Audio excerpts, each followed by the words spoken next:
El juicio de Sócrates Atenas.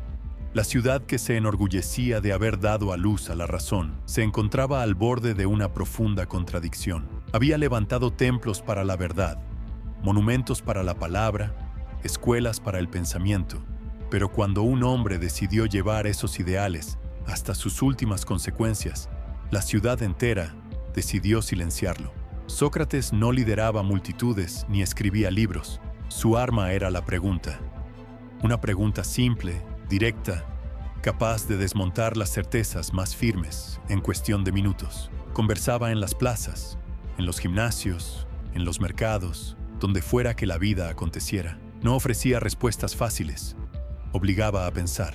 Y ese acto, para muchos, era una amenaza. Atenas venía de años oscuros, guerras perdidas, el derrumbe de su hegemonía, traiciones internas. La desconfianza era un veneno extendido. Algunos de los jóvenes que escuchaban a Sócrates habían participado en golpes políticos y regímenes represivos. Sus enemigos aprovecharon ese vínculo para construir una acusación que sonaba moral, pero era profundamente política: corromper a la juventud y no respetar a los dioses de la ciudad. El juicio no fue una búsqueda de justicia, fue un escarmiento. Querían que Sócrates se retractara, que pidiera perdón, que reconociera haber sido un peligro. Pero él, fiel a sí mismo, no negoció con su conciencia. Dijo que prefería morir antes que dejar de cuestionar, que la vida sin examen no merecía ser vivida. Y entonces, cuando le pidieron proponer su propio castigo, respondió que debía ser recompensado, no castigado. Esa respuesta selló su destino. Bebió la cicuta rodeado de discípulos que lloraban. No tembló, no maldijo, no se quebró, solo dejó una enseñanza final. La verdad tiene un precio, y casi siempre, ese precio es el silencio del que la pronunció. Galileo Galilei. El mundo que Galileo heredó era ordenado, firme y aparentemente inmutable. La tierra estaba en el centro del universo. El cielo era perfecto y eterno.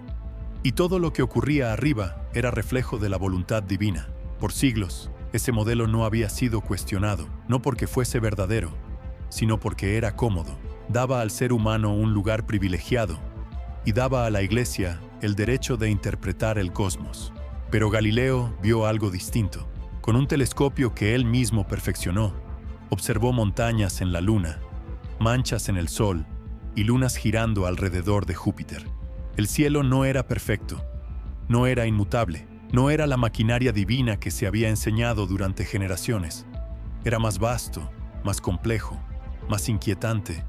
Y sobre todo, la Tierra no era el centro. Defender el modelo heliocéntrico no era solo una discusión científica, era una declaración filosófica. El ser humano no era el protagonista absoluto. La Iglesia no podía permitir semejante desplazamiento, no porque la ciencia fuera falsa, sino porque el orden simbólico del mundo estaba en juego. Fue llamado a Roma en un ambiente cargado de sospecha. Lo interrogaron no como a un científico, sino como a un hereje. Se le exigió renunciar a lo que había visto con sus propios ojos. La verdad debía someterse al poder, no a la evidencia. Anciano, cansado, vigilado por la Inquisición, Galileo se retractó públicamente, pronunció las palabras que le exigían, pero no se rindió totalmente. Se dice que al alejarse murmuró: «Epur si mueve», y sin embargo, se mueve. No era una frase de rebeldía, era una afirmación tranquila, serena, inevitable. La verdad no desaparece porque se la niegue, solo espera, y cuando regresa, cambia el mundo para siempre. Los juicios de brujas de Salem. En Salem, una pequeña comunidad puritana de finales del siglo XVII, la vida giraba en torno a la religión, la vigilancia moral y el miedo al pecado. Era un pueblo construido sobre la idea de que el mal acechaba en todas partes, esperando cualquier descuido para infiltrarse en las almas. Allí, la sospecha era una forma de protección y también una forma de poder. Todo comenzó con algo aparentemente insignificante. Unas niñas que afirmaban sufrir ataques inexplicables, convulsiones, gritos, visiones. El pueblo, ya cargado de tensiones, vio en esos episodios la sombra del demonio. La histeria encontró terreno fértil en una sociedad que prefería culpar a lo sobrenatural antes que mirar dentro de sí. Las primeras acusadas fueron mujeres que no encajaban en los moldes sociales. Una esclava de origen caribeño, una mendiga, una anciana enferma. Eran las presas más fáciles, pero el miedo no tiene límites. Cuando un pueblo necesita culpables, no se detiene en los márgenes, avanza hacia el centro. Vecinos denunciaron a vecinos, familias divididas, secretos convertidos en armas. La prueba utilizada en los juicios era absurda, evidencia espectral, testimonios de sueños, visiones y sensaciones. Lo invisible fue elevado a verdad judicial. Las consecuencias fueron devastadoras. Más de 200 personas acusadas, 19 ejecutadas por ahorcamiento y una aplastada lentamente bajo piedras por negarse a confesar. Todo en nombre de la pureza, todo en nombre de la salvación. Con el tiempo, la razón regresó. Se reconoció el error, se pidió perdón, pero el daño ya estaba hecho. Los juicios de Salem revelan algo oscuro. El terror más peligroso no viene del demonio, sino de la imaginación colectiva alimentada por el miedo. Cuando una sociedad se convence de que el mal está afuera, se vuelve capaz de cometerlo con sus propias manos. El caso Dreyfus, Francia, finales del siglo XIX, un país orgulloso de su modernidad, de su cultura, de su civilización. Pero bajo ese refinamiento, algo oscuro seguía vivo, un profundo y silencioso antisemitismo que muchos preferían no ver hasta que se convirtió en sentencia. Alfred Dreyfus era un oficial brillante del ejército francés, disciplinado, meticuloso, comprometido con su país, pero también era judío, y en un clima de tensiones políticas, nacionalismo herido y sospechas de traición, su identidad se convirtió en un blanco conveniente. Cuando se descubrió un documento con secretos militares entregados al enemigo, el ejército no buscó la verdad, buscó un culpable que reforzara la idea de traición interna. Dreyfus era perfecto, era diferente. Su inocencia no importaba, importaba el símbolo. El juicio fue una farsa, se ocultaron pruebas, se fabricaron otras, se mintió deliberadamente. Lo condenaron a degradación pública, su uniforme arrancado, su espada quebrada. Ante el griterío de la multitud que lo insultaba, Dreyfus gritó una frase que resonaría durante décadas. «Soy inocente. ¡Viva Francia!». Pero la verdad no salvó su vida. Fue enviado a la isla del diablo, un infierno de humedad, aislamiento y silencio. Una prisión diseñada no para encerrar cuerpos, sino para quebrar almas. Y sin embargo, no se quebró. Años después, un oficial descubrió las falsificaciones en el caso. La evidencia era clara, la injusticia estaba desnuda, pero el ejército y el gobierno se resistieron. Reconocer el error significaba aceptar que la nación había humillado a un inocente por odio. La sociedad se dividió, familia contra familia, intelectuales contra militares. El escritor Émile Zola publicó su famoso Yo acuso, denunciando al Estado frente al mundo. La verdad, lenta pero insistente, terminó imponiéndose. Dreyfus fue exonerado, pero la herida reveló algo inquietante. Una nación puede ser culta, brillante y progresista, y aún así, hundirse en la injusticia cuando el prejuicio se disfraza de patriotismo. Sacco y Vanzetti. Estados Unidos, comienzos del siglo XX. Un país que se decía tierra de oportunidades, donde cualquiera podía construir una nueva vida. Pero esa promesa nunca fue igual para todos. Bajo el brillo del progreso industrial, se ocultaba una sociedad marcada por el miedo al extranjero, a las ideas nuevas y a todo lo que se apartara del orden establecido. Nicolás Sacco y Bartolomeo Vanzetti eran dos inmigrantes italianos que trabajaban largas jornadas para sobrevivir. Eran también anarquistas, defensores de la justicia social y de la igualdad. Sus creencias, en una época dominada por el pánico al comunismo y la radicalización política, los convirtieron en sospechosos antes de cometer cualquier crimen. Cuando un guardia y un empleado fueron asesinados durante un robo, la policía buscó culpables no en la evidencia, sino en los prejuicios. Sacco y Vanzetti fueron arrestados no porque existieran pruebas sólidas, sino porque representaban lo que la sociedad temía, el extranjero que piensa diferente. El juicio fue un espectáculo de parcialidad.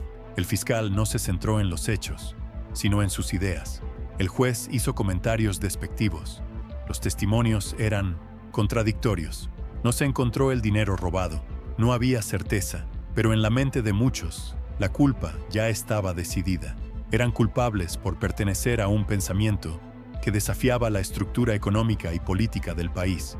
Durante los años que siguieron, Miles de personas en todo el mundo protestaron, escribieron, marcharon. Intelectuales, artistas, trabajadores, todos exigían justicia. Pero la maquinaria judicial, alimentada por miedo y poder, no se detuvo.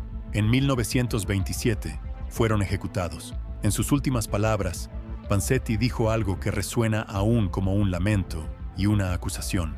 Nunca he hecho un crimen, pero soy culpable de haber sido radical. Sacco y Vanzetti no murieron por lo que hicieron, sino por lo que representaban. El juicio Scopes, el juicio del mono, Tennessee, 1925. Una sociedad entera se encontraba en medio de un conflicto silencioso entre dos mundos, uno que miraba hacia el pasado y otro que comenzaba a observar el futuro. En medio de ese choque cultural, un profesor de secundaria se convirtió en el símbolo de una batalla que iba mucho más allá de lo académico. John Scopes era joven, apenas un maestro sustituto. Su crimen fue enseñar la teoría de la evolución en una escuela pública, algo prohibido por la ley conocida como el Butler Act, que exigía que solo se enseñara la creación según la Biblia. El juicio estaba diseñado para ser un espectáculo. No se trataba de la educación de los niños, sino de defender la identidad moral del sur profundo frente al avance del pensamiento científico. La sala se llenó de periodistas, fotógrafos y figuras políticas. El aire estaba cargado de tensión, orgullo y fanatismo. A un lado, William Jennings Bryan, orador célebre y ferviente cristiano, defendía la literalidad de las Escrituras. Al otro lado, Clarence Darrow, uno de los abogados más brillantes de su tiempo, defendía la libertad de pensamiento y el derecho a cuestionar. El juicio no se desarrolló solo en los argumentos, sino en el simbolismo. Era el choque entre ciencia y religión, entre tradición y modernidad, entre el miedo y la curiosidad. Cuando Darrow llamó a Bryan a testificar y lo interrogó sobre la interpretación literal de la Biblia, la sala presenció algo extraordinario. La duda se hizo visible. Scopes fue declarado culpable y condenado a una multa simbólica, pero el veredicto real no se dictó en el tribunal, sino en la conciencia pública. La pregunta que quedó resonando fue simple, pero decisiva. ¿Debe la verdad detenerse cuando incomoda o avanzar aunque derrumbe certezas? Los juicios de Nuremberg. Europa había quedado reducida a ruinas, ciudades enteras convertidas en polvo, millones de vidas apagadas, familias desaparecidas sin siquiera una tumba donde llorar. La Segunda Guerra Mundial no solo destruyó territorios, destruyó la idea misma de humanidad. Y cuando el silencio de la guerra se impuso, el mundo tuvo que enfrentar una pregunta insoportable. ¿Quién era responsable? Por primera vez, no se juzgaría a un país, sino a individuos. Hombres que habían ocupado posiciones de poder en uno de los regímenes más atroces de la historia. Ministros, comandantes, planificadores de exterminio. La idea era clara y brutal. El horror no nace del vacío, tiene arquitectos. En Nuremberg se reunió un tribunal internacional. No había precedentes. No existía una ley preparada para juzgar el exterminio planificado de pueblos enteros. Entonces, el mundo tuvo que inventar un nuevo concepto: crímenes contra la humanidad. Las pruebas eran abrumadoras: documentos con listas de deportaciones, órdenes firmadas, fotografías de fosas comunes, testimonios de sobrevivientes cuyos ojos ya habían visto más de lo que la vida debería permitir. Las cámaras filmaban, no para espectáculo, sino porque el mundo debía recordar. El juicio expuso una verdad incómoda. Muchos acusados no gritaban locura ni fanatismo. No eran monstruos con ojos desquiciados. Eran hombres comunes, funcionarios, administradores, personas que habían aceptado obedecer sin cuestionar. Y eso fue quizás lo más aterrador. 12 fueron condenados a muerte. Otros recibieron largas penas. Algunos fueron absueltos, pero la sentencia más grande fue la revelación de algo profundo. El mal no siempre ruge. A veces firma documentos. Nuremberg no fue solo justicia, fue un espejo. Uno en el que el mundo vio lo que es capaz de hacer cuando se convence de que una idea vale más que una vida. El juicio de los Rosenberg, Estados Unidos, década de los años 50. La Guerra Fría había transformado el miedo en ley. El enemigo ya no era visible en campos de batalla. Vivía en la sospecha, en las conversaciones, en la ideología. Cualquier palabra, cualquier amistad, cualquier silencio podía interpretarse como traición. Fue en ese clima que Julius y Ethel Rosenberg se convirtieron en símbolo. Un matrimonio común, de rutina modesta y aspiraciones sencillas, acusado de participar en una red de espionaje que habría entregado secretos atómicos a la Unión Soviética. El caso no se juzgaba en un tribunal, se juzgaba en las portadas de los periódicos. La Fiscalía presentó el proceso como una lucha entre la libertad y el caos comunista. No había espacio para matices. No se buscaba comprender, se buscaba condenar. El testigo clave fue David Greenglass, hermano de Ethel, quien declaró haber visto cómo ella mecanografiaba documentos secretos destinados a la URSS. Años después, confesaría que mintió para proteger a su propia esposa, pero en aquel momento, su palabra fue tratado como verdad absoluta, porque reforzaba la narrativa que el gobierno necesitaba. Julius y Ethel negaron todo. No lloraron, no suplicaron, no delataron a nadie. Su silencio fue interpretado como confesión. En las calles, miles protestaban. Intelectuales, científicos, obreros, artistas. Einstein, Picasso, Sartre, todos denunciaron el juicio como una ejecución política. Pero el gobierno no podía permitirse mostrar debilidad. La nación necesitaba un sacrificio para confirmar su propia sensación de seguridad. El 19 de junio de 1953, ambos fueron ejecutados en la silla eléctrica. Mucho después, archivos desclasificados mostrarían que Julius sí había tenido vínculos con el espionaje, pero la participación de Ethel era mínima, casi inexistente. Ella murió no por lo que hizo, sino porque cayó, y en tiempos de miedo, callar puede ser el crimen más imperdonable. El juicio de Adolf Eichmann. Cuando la guerra terminó, muchos de los responsables del exterminio nazi fueron capturados, juzgados o ejecutados, pero algunos se escaparon.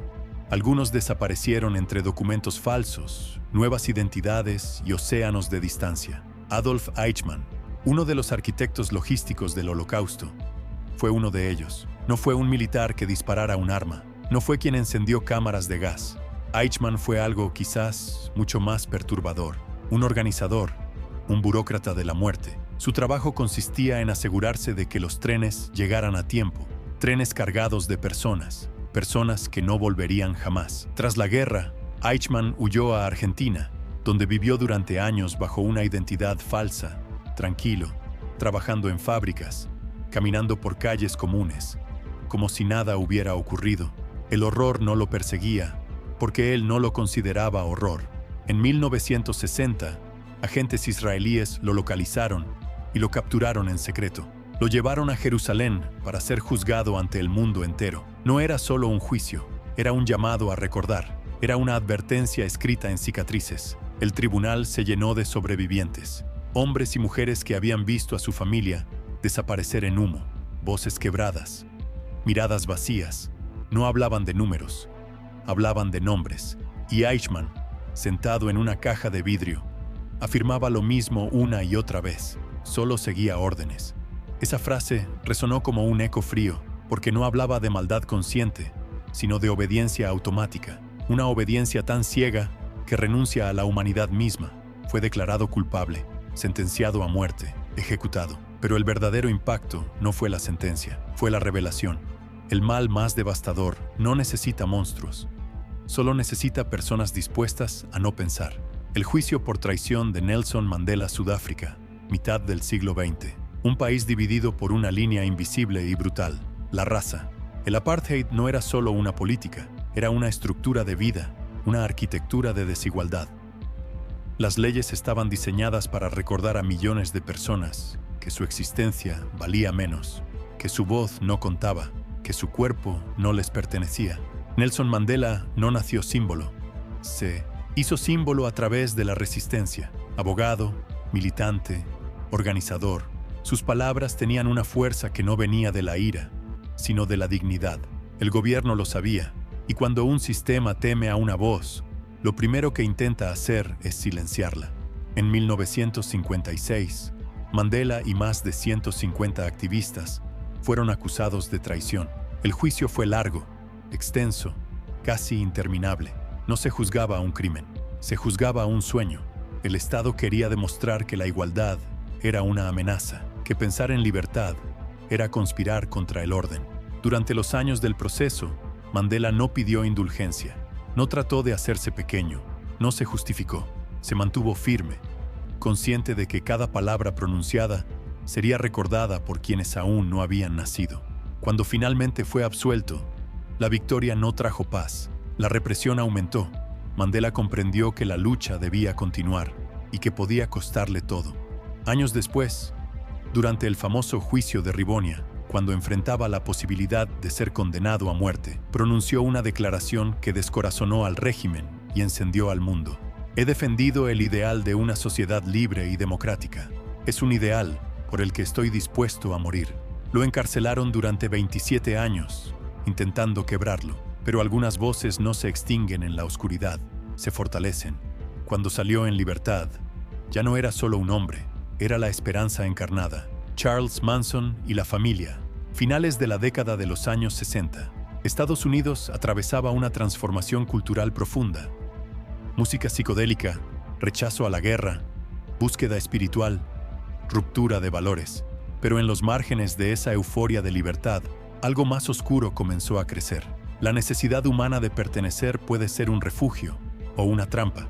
Charles Manson no era un líder político, ni un profeta, ni un intelectual. Era un hombre con una vida marcada por abandono, violencia y prisión. Sin embargo, tenía algo peligroso: la capacidad de leer el vacío en los demás. Sabía encontrar a quienes se sentían perdidos, solos, rotos por dentro, y ofrecía lo que más anhelaban: una familia. La llamó La Familia, un grupo de jóvenes, la mayoría mujeres, que buscaban significado en un mundo que no entendían. Manson les prometió libertad, amor, iluminación.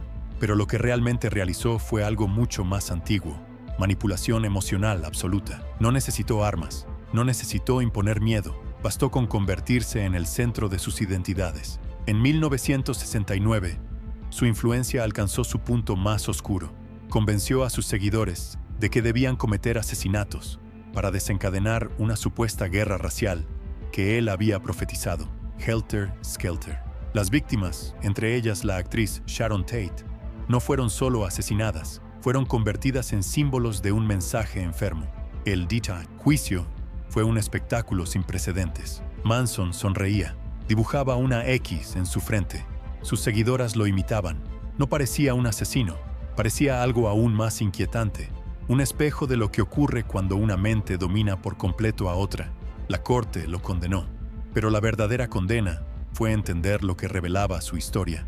El peligro más grande no es la violencia en sí, sino la fascinación por quien promete llenar el vacío del alma. El juicio de O.J. Simpson. Era el año 1994, cuando el caso que dividiría a Estados Unidos comenzó con una escena brutal.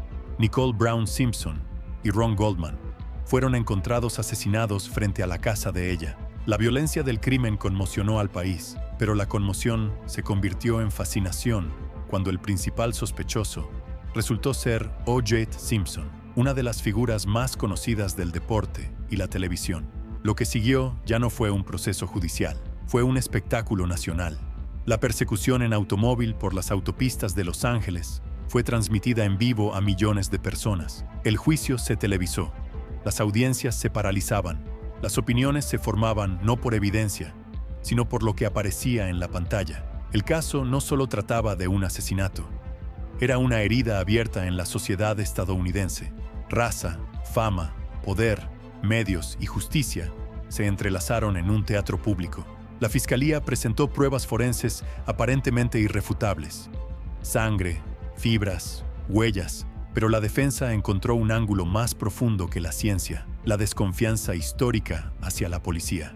Argumentaron que la evidencia había sido manipulada, que la investigación estaba sesgada, que la policía, manchada por racismo estructural, no podía ser creída, y el país, dividido, tuvo que enfrentarse a su propio reflejo. El momento decisivo llegó cuando Simpson intentó ponerse el guante encontrado en la escena del crimen durante el juicio. Frente a millones de espectadores, el guante no calzó correctamente, y entonces, el abogado Johnny Cochran pronunció la frase que cambiaría el rumbo del caso: "If it doesn't fit, you must acquit". Si no encaja, deben absolver. El veredicto fue no culpable. Para algunos, fue justicia, para otros, una tragedia. Pero el juicio de Ojota reveló algo inquietante. La verdad puede ser eclipsada cuando la justicia se convierte en espectáculo. Slobodan Milošević. A finales del siglo XX, mientras el mundo celebraba el fin de la Guerra Fría y hablaba de paz, unidad y globalización, en los Balcanes se gestaba una tragedia que recordaría a todos que la historia nunca deja de repetirse. Slobodan Milošević, líder político de Serbia y más tarde presidente de Yugoslavia, se convirtió en el rostro de uno de los conflictos más crueles de la época moderna: guerras étnicas, limpiezas territoriales y genocidio. Milošević no inició la violencia con armas, la inició con palabras, con discursos cargados de memoria histórica, resentimiento y miedo. Prometió proteger a los serbios, prometió restaurar grandeza, prometió justicia, pero lo que produjo fue odio. Un odio organizado, institucionalizado y dirigido. Bajo su mando, pueblos enteros fueron expulsados, aldeas incendiadas, vecinos convertidos en enemigos, familias separadas por fronteras que antes no existían. Lo que antes era convivencia se transformó en territorio de muerte. En 1999, el Tribunal Penal Internacional para la ex-Yugoslavia lo acusó de genocidio, crímenes de guerra y crímenes contra la humanidad. Era la primera vez que un ex jefe de Estado era juzgado de manera internacional. El mensaje era claro: el poder no otorga inmunidad. Milošević decidió representarse a sí mismo durante el juicio. No buscó defensa legal, buscó escenario. Cada palabra que pronunciaba era una batalla política. Acusó a la OTAN, a Occidente, a la prensa, al mundo entero. Se veía a sí mismo no como criminal, sino como víctima. Mientras tanto, cientos de testimonios relataban violaciones masivas, ejecuciones, desplazamientos, dolor convertido en narrativa judicial. El juicio duró años. Nunca hubo veredicto. Milošević murió en su celda en 2006. Su muerte dejó un vacío inquietante, no porque faltara castigo, sino porque faltó conclusión. A veces la justicia llega tarde, y cuando llega tarde, deja cenizas, no cicatrices. Amanda Knox, Italia, 2007. La muerte de Meredith Kercher, una estudiante británica de intercambio, estremeció a la tranquila ciudad de Perugia. Pero lo que comenzó como un caso trágico, pronto se convirtió en un reflejo oscuro de los prejuicios, el sensacionalismo mediático y la necesidad colectiva de encontrar un culpable rápido. Amanda Knox, la compañera de cuarto de Meredith, era joven, extranjera y diferente. Su personalidad, abierta, espontánea, informal, chocaba con la imagen de mujer seria y recatada que la sociedad esperaba. Y en tiempos de incertidumbre, lo diferente se vuelve peligroso. Los medios encontraron en ella un personaje perfecto. No hablaban de evidencias, hablaban de gestos, sonrisas, expresiones. La llamaron Foxy Knoxy, fabricando un arquetipo seductor y manipulador que atrajo millones de miradas. Su vida privada fue diseccionada, editada, distorsionada. La fiscalía construyó una narrativa inquietante, un supuesto ritual, sexo, celos, violencia. Una historia que no se sostenía con pruebas, pero que sí alimentaba la imaginación pública. Mientras tanto, el rastro más sólido apuntaba a un hombre completamente distinto: Rudy Gade, cuyas huellas y ADN estaban claramente en la escena del crimen. Pero el juicio no era sobre pruebas, era sobre control de la historia. Amanda y su entonces novio, Rafael Sollecito, fueron condenados. Pasaron años en prisión. Luego fueron absueltos en apelación. Luego, condenados nuevamente. La incertidumbre judicial se convirtió en una montaña rusa emocional, no solo para ellos, sino para todo un país dividido entre vergüenza y orgullo. Finalmente, en 2015, la Corte Suprema italiana declaró su inocencia definitiva, señalando errores profundos en la investigación y manipulación mediática.